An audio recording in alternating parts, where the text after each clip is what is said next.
Hi guys, today I have a review on the No7 Beautifully Matte. No7 I believe is from the makers or the company is called Boots, which is based out of the UK. Correct me if I'm wrong. But the No7 brand you can find at Target. Before I get into the review, I do want to mention that I have combination oily skin. It's dehydrated, sensitive, and I am prone to breakouts. I did go onto their website to pull out some information here. So let me just read this off. It says it contains oil-absorbing biopole, which helps minimize blemishes and blot away shine without blocking pores. This matte base has a light reflecting particles, which help disguise fine lines and flaws.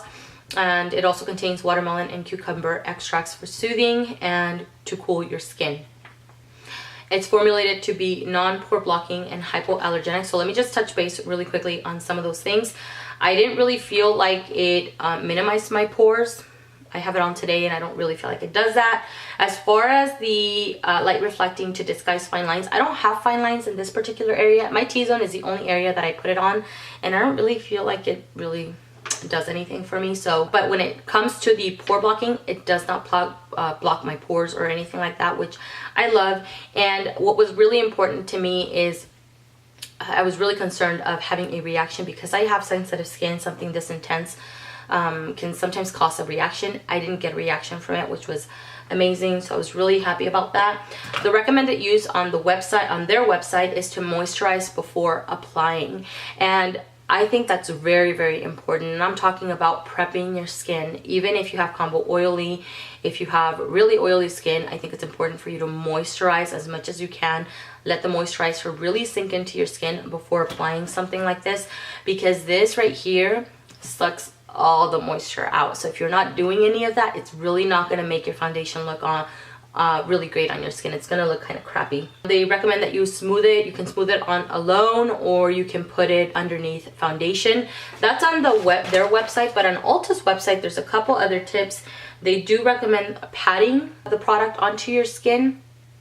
And you can also pat it on over top of your foundation for just for added help for oil control. I think that would be really great if you have really, really oily skin. I haven't tried it because I have combination oily, and although I do get oily, I didn't really feel like I needed that extra step. I haven't tried it, but if you have done that, let us know in the comment section below for others to read. And hopefully it did work out for you. That would be great. Let me just talk about packaging really quickly here. It comes in a white tube. This does retail for $12.99, and you get 1.3 fluid ounces, so just a little bit more than what a foundation would be, which I think is a really great price because you don't need a lot of this product. And it comes in a squeezy tube right here, and the product itself is very, very thick, almost like a cream. And like I said, it's white, but when you blend it out, it's completely clear. Once you rub it into your skin, you want to rub it in really quickly because it sets so fast. I think I mentioned in a Get Ready With Me that it almost feels like Elmer's glue because it feels a little bit on the just the tacky side. Like if I rub my fingers, there's resistance to it. I think that it feels that way because it is a mattifying product. A few key ingredients that I feel are important. It does have silicone. It has parabens, alcohol, salicylic acid, no perfumes.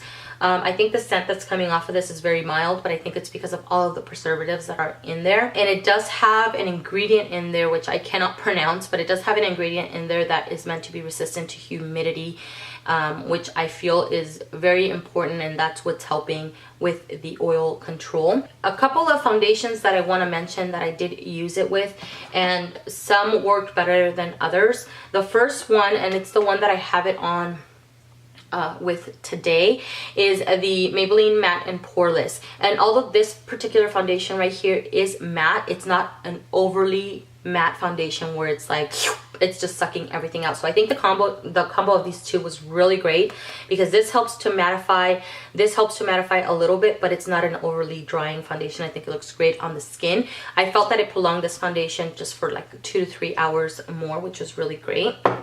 A foundation that I didn't feel it worked at least on my skin, it didn't work at all. It was way too intense and I didn't like it. This right here, like I said, it sucks everything out, and this is a mattifying foundation. Also, this is the Revlon Colorstay Whipped. Just the combo of this two was too intense for my skin. I felt like when I smiled, if I smiled, I'm smiling super weird right now, but if I stretch my skin, it looked like it was just pulling on my skin because it was so overly dry, and I did not like that. It made me look really aged, and it added lines where I normally don't have fine lines. So these two together didn't work for me, so I'm never using it with that foundation again. I did try it out with some serum foundations as well as illuminating foundations just to see if it would work with that, and I felt that it prolonged those for 2 to 3 hours more, which was really great. Both of which are the Bare Minerals Bare Skin and the Lumi foundation from L'Oreal. Normally I get oily really fast with these two foundations, but I felt that it extended the wear of them for 2 to 3 hours more, which was really great. I did have to blot a little bit in between, once or twice with both of these, but I mean, it still looked really good. I didn't have to blot too much, so I didn't remove too much of the foundation off, so that was really great. And I also tried it out with the Naked foundation from Urban Decay, and it worked very similar. For me at least, I don't think it would work with any other foundation that's extremely mattifying, and I'm still testing it out with other foundations.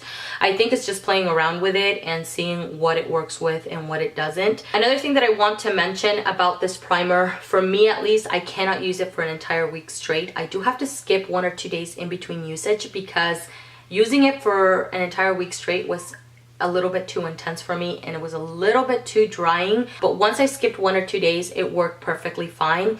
And I think it happens because it has salicylic acid, which is great though if you're prone to breakouts or blemishes. I have definitely noticed a difference, especially right now in the summer. I tend to get more breakouts because I'm getting oily and then I'm putting foundation over top of it, so I break out a lot more.